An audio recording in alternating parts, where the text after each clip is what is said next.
नमस्कार स्टूडेंट्स, आप सभी का नेशनल प्रथम अकेडमी में हार्दिक स्वागत है। फ्रेंड्स, आज हम डे 3 में देखेंगे साइंस एनएलएमएस और नवोदय के लिए मोस्ट इम्पोर्टेंट 30 एमसीक्यूज, ठीक है ना। और ये हमारा डे 3 है। इसमें हम कवर करेंगे लगभग में 10 से 12 मिनट में 30 मोस्ट इम्पोर्टेंट एमसीक्यूज। पहला क्वेश्चन है, श्वसन से क्या तात्पर्य है।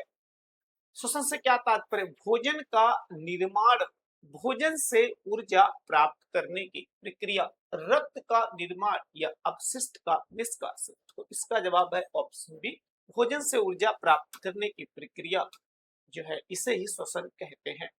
मनुष्य में श्वसन का प्रमुख अंग कौन सा होता है। हृदय, फेफड़े, वृक्क या यकृत। तो आंसर होगा ऑप्शन बी, फेफड़े यानी कि लंग्स। क्वेश्चन नंबर 3 है, श्वसन के दौरान शरीर में मुख्यतः किस गैस का उपयोग किया जाता है। बहुत इजी क्वेश्चन है, हम सभी को पता होगा। Nitrogen, no.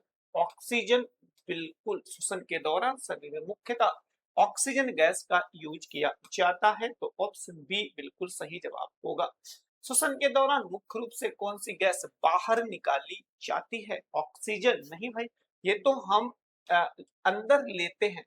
कार्बन डाइऑक्साइड, बिल्कुल। CO2 को हम शरीर से इस प्रक्रिया में बाहर निकालते हैं, तो ऑप्शन सी बिल्कुल सही जवाब होगा।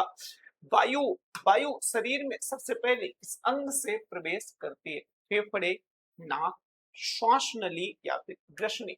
सबसे पहले इसने कहा है, तो इसलिए आंसर होगा नाक, ठीक है ना। ऑप्शन बी बिल्कुल सही जवाब हो जाएगा, क्योंकि नाक के बाद में फिर आपकी श्वास नली आती है। नासिका गुहा में उपस्थित बालों का मुख्य काम फ्रेंड्स क्या होता है। गैसों का निर्माण करना, बिल्कुल नहीं, इसके माध्यम से ऐसा नहीं होता।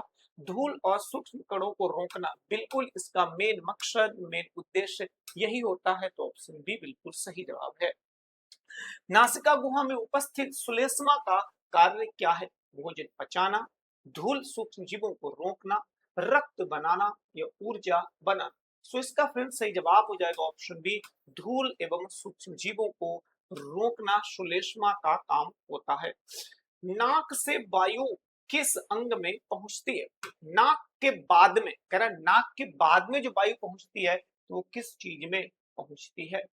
ग्रसनी में, आमाशय में, हृदय में या वृक्क में। तो नाक से वायु किस चीज में पहुंचती है, ग्रसनी में, ठीक है ना। ऑप्शन ए बिल्कुल सही जवाब हो जाएगा, बिल्कुल सही जवाब आपका हो जाएगा। श्वास नली का प्रमुख कार्य क्या होता है। भोजन का पाचन, बिल्कुल नहीं, श्वास नली का नहीं होता है। वायु को फेफड़ों तक पहुंचाना, बिल्कुल सही जवाब है, फेफड़ों तक पहुंचाना इसका सही बिल्कुल जवाब होगा। तो माफ कीजिएगा, आई थिंक मैंने 9th का लेकिन फेफड़े तो इसमें है भी नहीं ना, तो हृदय तो बिल्कुल नहीं, आई थिंक सही है। एक बार आप लोग इसे क्रॉस चेक कर लेना। श्वास नली आगे चलकर कितनी प्रमुख शाखाओं में विभाजित हो जाती है। 1, 2, 3, 4। तो इसका सही जवाब होगा ऑप्शन बी, मतलब 2 भागों में विभाजित हो जाती है। श्वास नली की शाखाएं जो फेफड़ों में प्रवेश करती हैं क्या कहलाती हैं। ब्रंकई, नेफ्रॉन, न्यूरॉन या विली। तो इनको बोलते हैं ब्रोंकाई, इनको बोलते हैं ब्रोंकाई, राइट। ऑप्शन ए बिल्कुल सही जवाब होगा। ब्रोंकाई आगे छोटी छोटी शाखाओं में विभाजित होकर क्या बनाती है, धमनियां, श्वासनिकाएं, कोशिकाएं या नसें। तो इसका जवाब होगा ऑप्शन बी, श्वासनिकाएं, बिल्कुल सही जवाब हो जाएगा। फेफड़ों में गैसों का आदान प्रदान मुख्यतः कहाँ होता है। श्वास नली में नहीं, ब्रोंकाई में या वायु कोशिकाओं में। तो बिल्कुल जवाब होगा वायु कोशिकाओं में, ऑप्शन सी बिल्कुल सही जवाब हो जाएगा, राइट, बिल्कुल सही जवाब हो जाएगा। हाथ से करना पड़ेगा। वायु कोशिकाओं को अंग्रेजी में फ्रेंड्स क्या कहते हैं।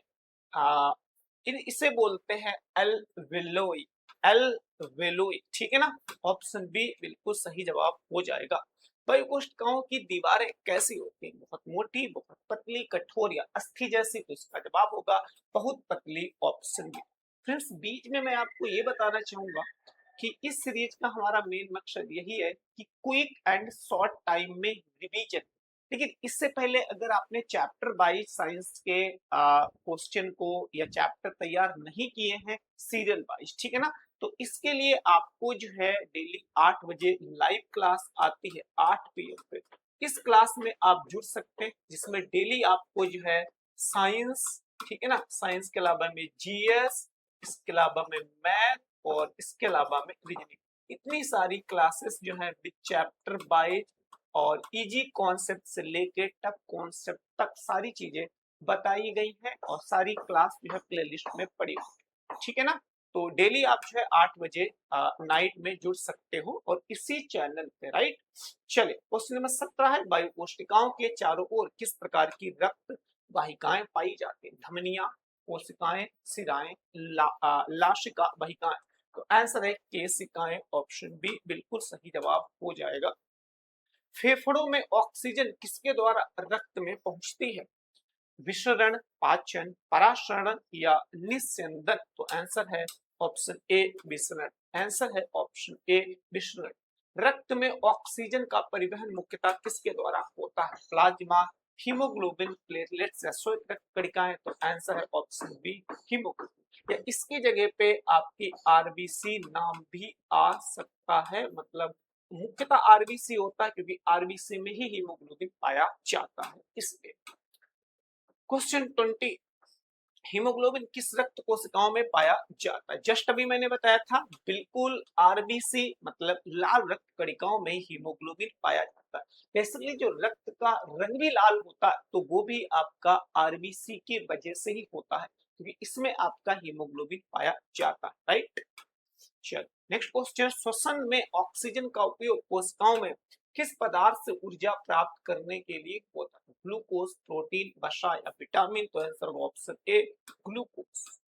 क्वेश्चन नंबर 22, वायवीय श्वसन में ग्लूकोज के पूर्ण अपघटन से क्या बनता है? केवल ऑक्सीजन, कार्बन डाइऑक्साइड, जल और ऊर्जा। ऑप्शन बी बिल्कुल आपका फ्रेंड सही जवाब हो जाएगा। ऑप्शन बी बिल्कुल सही जवाब होगा। वायवीय श्वसन के लिए निम्न में से किसकी उपस्थिति आवश्यक होती है? वायवीय श्वसन के लिए निम्न में से किसकी उपस्थिति आवश्यक होती है? तो बिल्कुल वायवीय कहा है तो ऑक्सीजन की उपस्थिति आवश्यक होगी। अब आईबी में ऑक्सीजन की उपस्थिति आवश्यक नहीं होती है। बिना ऑक्सीजन के होने वाले श्वसन को क्या कहते हैं? तो इनको बोलते हैं अवायवीय। अवायवीय, ऑप्शन बी बिल्कुल सही जवाब हो जाएगा। मनुष्य की मांसपेशियों में ऑक्सीजन की कमी होने पर कौन सा पदार्थ बन सकता है? ग्लूकोज, स्टार्च या फिर ऑक्सीजन या लैक्टिक अम्ल। तो बिल्कुल आंसर सही है, ऑप्शन ए लैक्टिक अम्ल इसका सही जवाब होगा। श्वसन के समय फेफड़ों में वायु भरने की प्रक्रिया को क्या कहते हैं? भरना बोला है। उच्च वसन, निश्वसन, निश्वसन मत निश्वसन का तो मतलब कुछ और होता है। अंतः श्वसन, बिल्कुल अंतः का मतलब होता है अंदर। जब वायु हमारे शरीर में अंदर जाती है तो उसी प्रक्रिया को अंतः श्वसन कहते हैं, जो आपका क्वेश्चन भी बता रहा है। फेफड़ों से वायु बाहर निकालने की प्रक्रिया को क्या बोलते हैं? अंतः श्वसन नहीं भाई, उच्च वसन। बिल्कुल आंसर ऑप्शन बी उच्च वसन। क्वेश्चन नंबर 20, श्वसन में डायाफ्राम की क्या भूमिका होती है? भोजन का पाचन करना, भाई ये नहीं करता है। श्वसन की प्रक्रिया में सहायता करना, बिल्कुल डायाफ्राम की ये मेन भूमिका होती है। नाउ क्वेश्चन नंबर 29 है, व्यायाम के समय मनुष्य की श्वसन दर मतलब श्वसन तेज तेज फास्ट क्यों होने लगती है? शरीर को अधिक ऊर्जा ऑक्सीजन की आवश्यकता होती है। बिल्कुल ऐसा ही होता है, इसलिए हम जल्दी जल्दी से श्वसन करने लगते हैं और हाँफने लगते हैं। फ्रेंड्स आज डे 3 का और ये क्वेश्चन नंबर 30 मतलब लास्ट क्वेश्चन है। कौन सा श्वसन तंत्र का भाग नहीं है? नाक बिल्कुल है, क्योंकि सबसे पहले जो ऑक्सीजन है या कह सकते जो गैस है वो नाक से ही प्रवेश करती है। श्वासनली भी नहीं है, इसने पूछा नहीं है ना। फेफड़े बिल्कुल है, लेकिन वृक्क ये उत्सर्जन का भाग है, ना कि श्वसन तंत्र का। सो फ्रेंड्स, इस छोटे से वीडियो में मैंने 30 क्वेश्चन आपको कंप्लीट कराने की कोशिश की है। अगर विद एक्सप्लेनेशन और बिल्कुल topic by subject by section by बहुत अच्छी तैयारी करनी है तो फ्रेंड जो है 8 बजे जो क्लास आती है लाइव, तो उसको ज्वाइन करना बिल्कुल ना भूलें, ठीक है ना।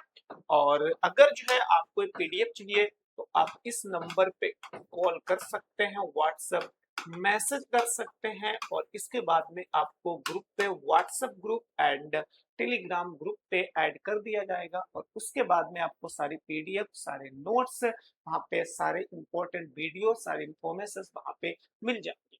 फ्रेंड्स, अभी तक अगर आपने वीडियो को लाइक नहीं किया है तो प्लीज लाइक कर दीजिए और चैनल को सब्सक्राइब करना भी ना भूलें। Thank you so much.